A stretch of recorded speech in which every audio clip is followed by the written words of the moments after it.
আমাদের বর্তমান প্রেক্ষাপটে যে সমস্ত বাউলেরা আছেন, বাউল তো বুঝেন, যারা বান্দারি স্টাইলের, চুল থাকে বড়, দাড়ি থাকে না, এক মোজ থাকে এত বড়, ঠিক না? তারা বলতেছেন একজন আবুল সরকার নামে একজন বাউল আছে, যাকে গ্রেফতার করা হয়েছে।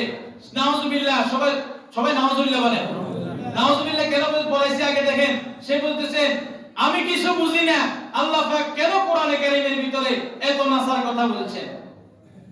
নাউজুবিল্লাহ, কুল আউযু বিরাব্বিন নাস, আল্লাহ বলছেন এখানেও নাস, মালিকিন নাস, আল্লাহ বলছেন এখানেও নাস। নাউজুবিল্লাহ, সবাই বলেন নাউজুবিল্লাহ, আস্তাগফিরুল্লাহ। ঈমান থাকবে না, এটা হলো খোদাদ্রোহী। এটা কি খোদাদ্রোহী? সে এখানে বলতে বলতে পুরো সূরাটা বলছে আর বলছে আল্লাহ এত নাসের কথা বলছে, আমি বুঝি না কিছু। ওর ঈমান আছে? ওরা নাকি বাউল, আবার ওদের নাকি স্বাধীনতা চাইতেছে ওরা।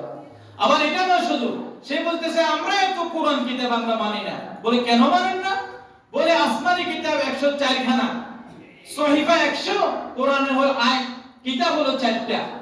তো আল্লাহ যদি দুনিয়াতে নবী প্রেরণ করে থাকেন, আল্লাহ যদি একজনই হয়ে থাকে, তো তাহলে আল্লাহ এত কিতাব কেন দিবেন? আমি এটা মানি না, আমার মাথায় এটা ধরে না। নাউজুবিল্লাহ। কি বলছে? আবুল সরকার বাউল। তো সে বলতেছে সে তার মাথায় ধরে না। কেন?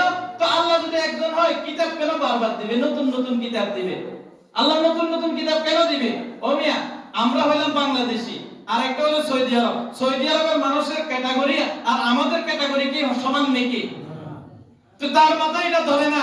অথচ আল্লাহ যে সৃষ্টি করলো, আসমান, নবমণ্ডল আর ভূমণ্ডল, পুরো কায়নাত সৃষ্টি করে দিলেন আমার আপনার খেদমতের জন্য। আর বেটা, তোর এই 3.5 বডি দুনিয়াতে কে প্রেরণ করে দিল?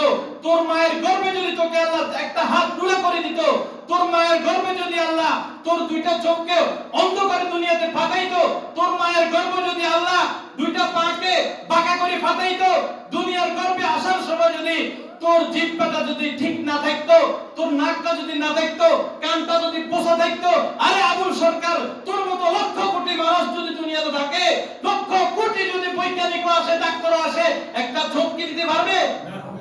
নাউজুবিল্লাহ। আল্লাহ পাক আমাদের সকলকে হেফাজত করেন।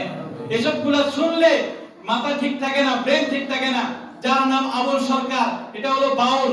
বাউলরা আবেগময় কথা বলে, এগুলো শুনতে ভালো লাগে। বিশেষ করে ড্রাইভাররা যখন কি করে গাড়ি চালায়, তখন এটা বাজায় দিয়ে গানের সুরে শুনে আর কি গাড়ি চালায়। আজকে থেকে এগুলো আর কেউ শুনবেন না। আল্লাহ পাক আমাদেরকে খোদাদ্রোহিতা থেকে হেফাজত করেন। আলহামদুলিল্লাহি রাব্বিল আলামিন।